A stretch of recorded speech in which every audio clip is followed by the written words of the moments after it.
everybody, and welcome back to my channel. It is time for another plan with me.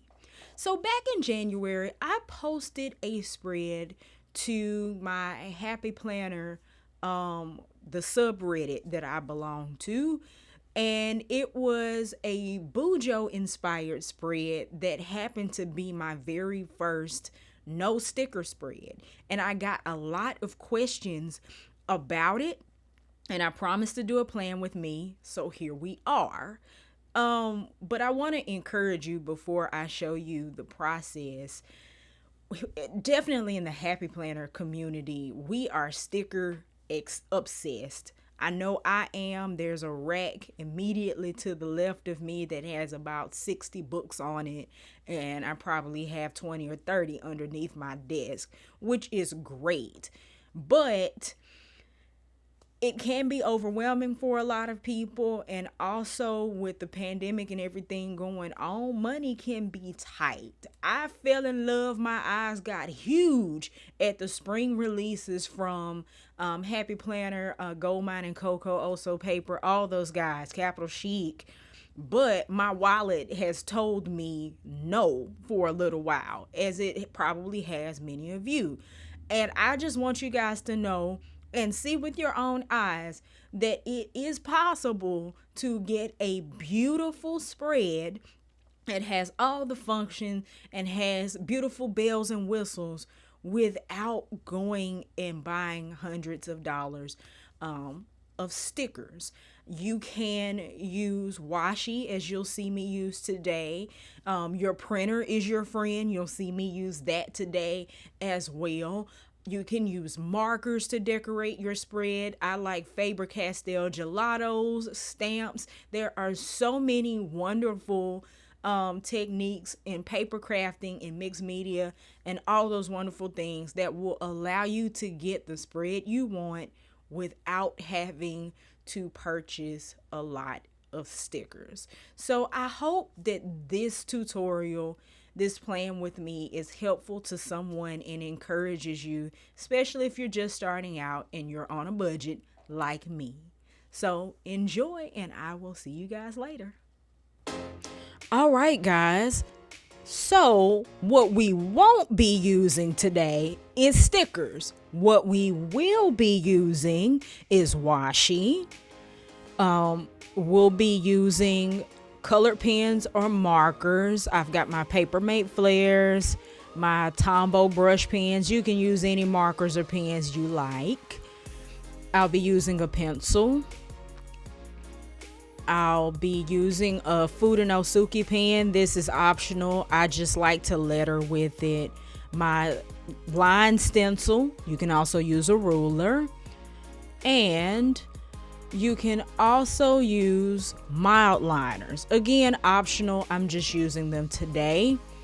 And also optional is tracing paper, because we're going to be adding a design element onto our planner sheet. So one option is to print.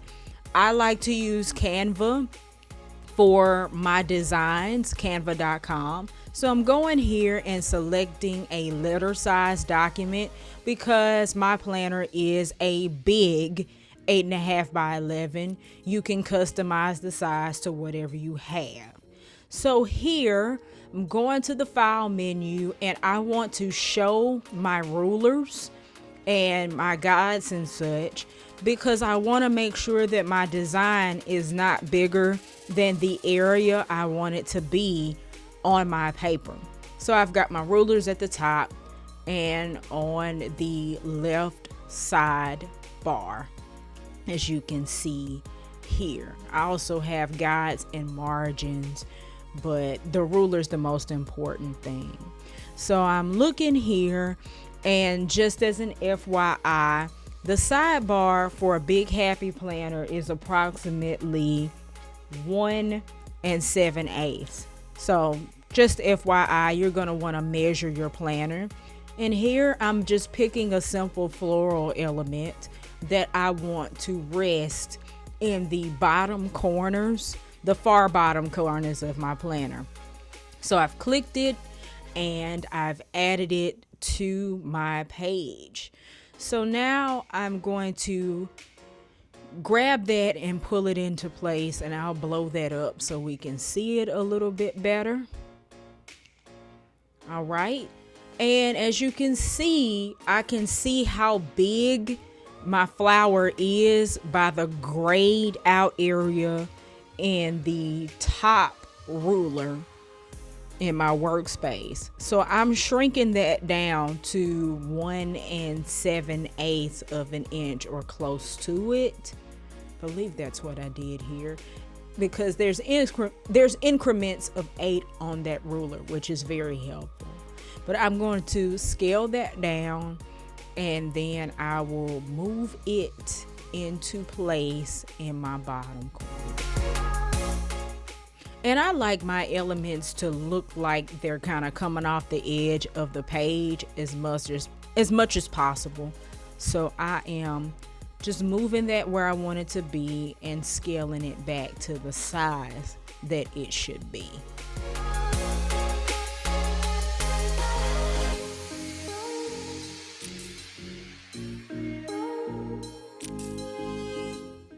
Now, once I have this size to my liking and positioned the way I want, since I want the same element on the opposite page, I'm just gonna go up and dupe the page and move my flower to the opposite corner and resize it accordingly. In this case, I'm using a big happy planner, so I am going to resize this against one of the boxes, which by the way are 1 7/8 by I think 3 1/16, something like that. But I'm just going to take that and reposition it. You're free to actually put anything anywhere on the page with this method. And I'll rename the file and bounce it out. Canva does not allow you to print directly from this application, so what you're going to have to do is download it as a PDF, which I'm doing up here in this left menu. And what I'm gonna do is, once I have bounced this out as a PDF, I am going to print it from my PDF reader. If you're unfamiliar with how to print directly on your planner pages, I'm gonna link a link to Mojo Jojo Plan's video on this. That's where I learned to do it. And I'm also going to show you an alternate method. Let's say you don't have a printer available, or let's say that you planned on the opposite side of the left page in the week before, okay? You're gonna have stickers and all sorts of stuff on that other side that the printer won't like. So I'm actually gonna use the back side to show you how to transfer a design to your planner paper. So I printed the design that I just made, and you gotta be aware that when you do this, your design needs to be backwards. You'll see why in just a second. But I'm gonna take my tracing paper and I'm gonna take a pencil. That's very important. Take a pencil and go over all the lines in my design onto my tracing paper. And let me clarify, your design doesn't need to be backwards if it's not like a one-way design. This one isn't. It really doesn't matter.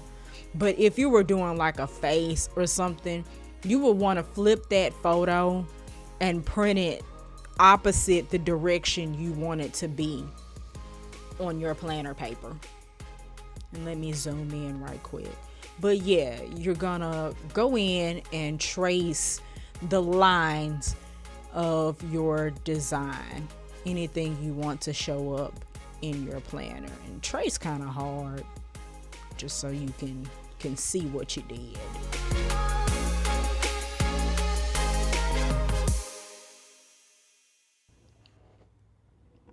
Okay, So now the flour on the type paper has been transferred to the flour, or become the flour on the tracing paper. Now I'm going to take the written side of that tracing paper and kiss my planner paper. And as you can see, the design is now flipped. That is the importance, if you have a one-way design like a face or something, to print that backwards.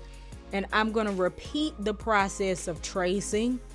I think it's less important for this to be a pencil than it is for you to press hard enough for the lead on the written side to transfer onto the planner paper.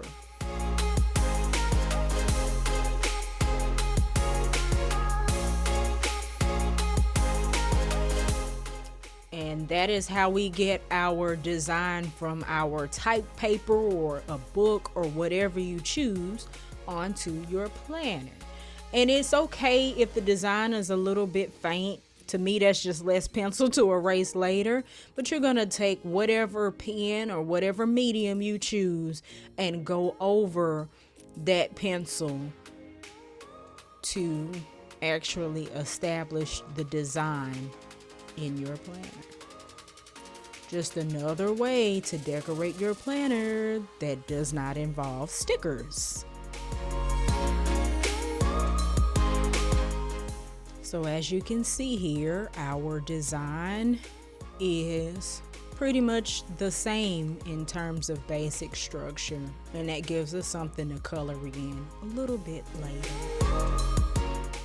So here I'm gonna have my printed floral planner spread, my blank, and I'm just gonna slap some washi over these lines. I'm pretty sure this is a Park Lane papery roll of washi. That's probably my favorite brand so far, but it's got kind of a orange, peach, berry feeling, which I thought was really nice for spring. I'm gonna come back and do the bottom of the right page later, but for now I'm just gonna concentrate on the rest of our lines.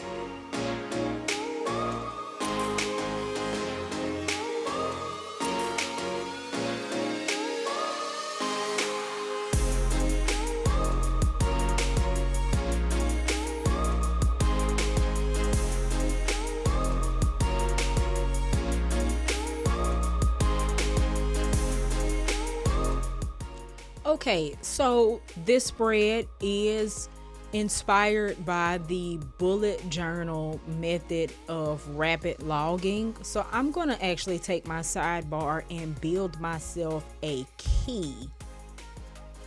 In this case, normally this is where I would put important things and things to do in my meal plan, but since I'll be somewhat incorporating all of that into the actual after the pen, we'll use our sidebar for our key. And I'm just using a basic lettering style where I am making every left edge heavy. So in the world of bullet journaling, there are symbols.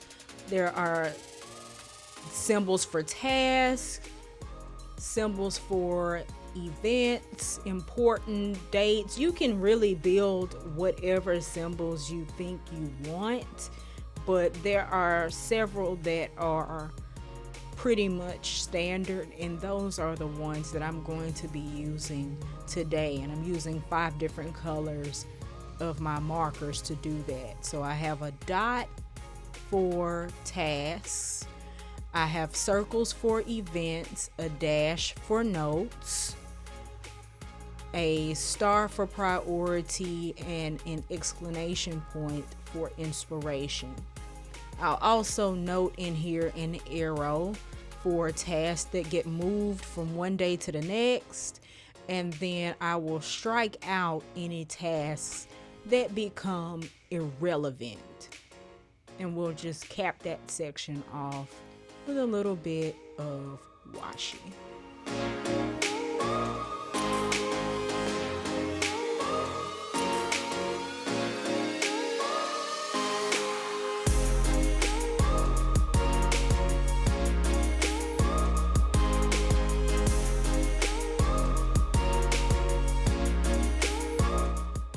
So I'm taking my lettering guide and kind of designating areas in this spread. You can use a ruler for this, but I'm doing my headers this way.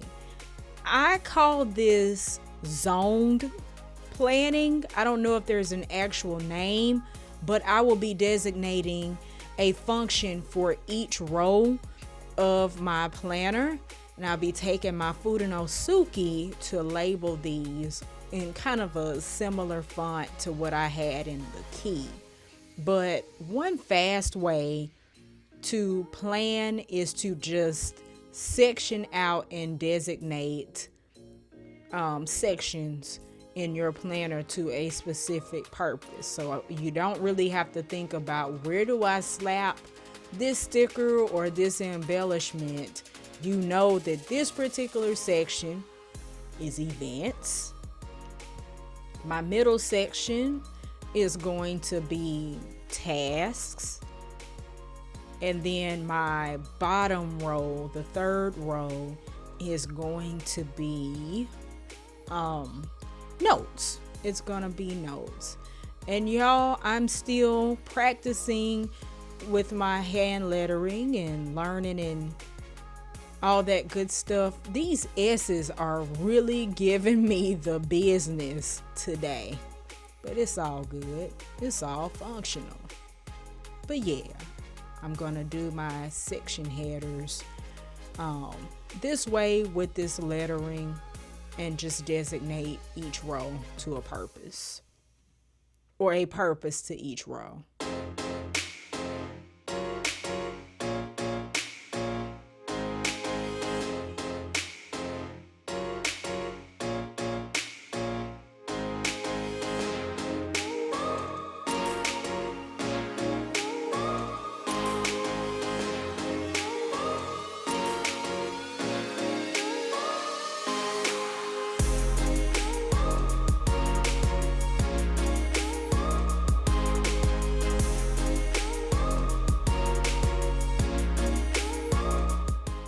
So now I'm gonna take my outliners and cover my labels just to add a little bit of color.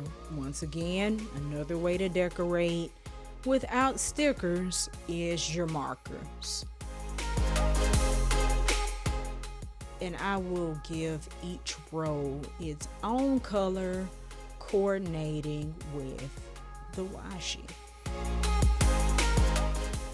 And now it's time for a little bit of fun. I'm gonna take my flower that I printed onto my planner and use my Tombos to color it in.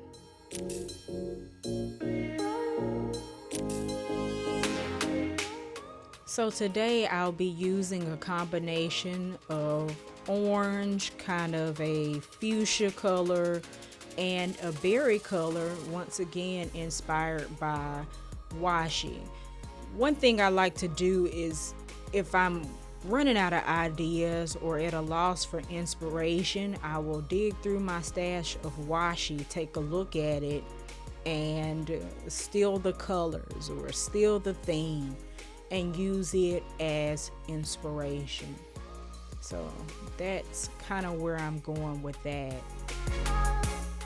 in terms of coloring in the flowers at the bottom of my spread.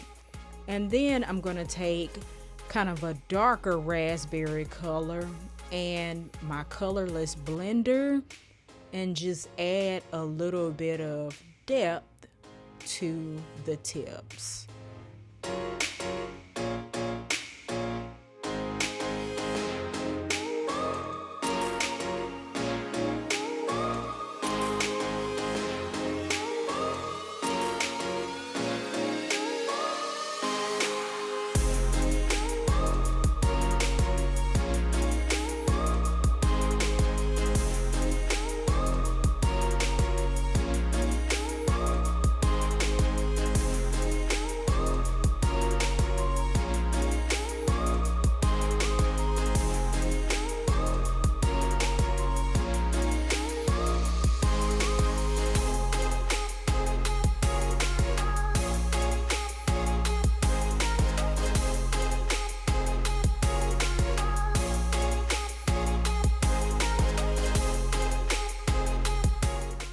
So now I've got both flowers colored, and I am going to add the washi in the missing space. I really wanted it to feel kind of like that flower was in the spread, because it is, and put the washi over it. Here I am pinning in my events, my tasks, and my notes. And you just saw my brain dump. If you missed it, check out my video on the 4 planning steps, the only 4 planning steps you need to plan your week. So that is what I am employing here. I'm taking my brain dump and I am adding it easily to the sections in my planner.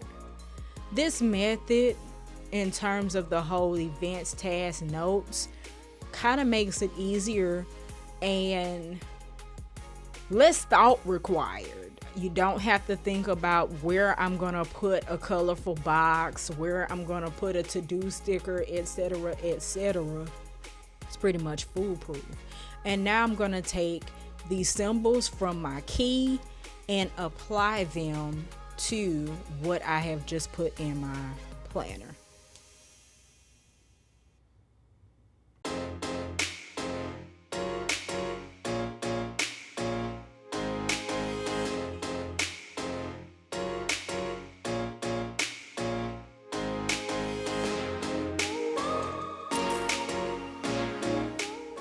And here's a shot of my planner later on in the week, after I've added a few more things, had some stuff shifted from day to day, but that's pretty much the finished product. Easy peasy, no stickers, a handful of supplies that most people have. So yeah, there it is. Happy spring. All right, so I hope that you enjoyed this plan with me. If you did, let me know. Let me know in the comments below, and let me know what kind of techniques you like to use in your planner that don't involve stickers. Be sure to subscribe to this channel if you want to follow me. You can catch me on Instagram, Facebook. You can now catch me on Twitter and Pinterest at Mac the Maverick. And I will see you guys next time. As always, remember to do what you love what you do, and keep at it.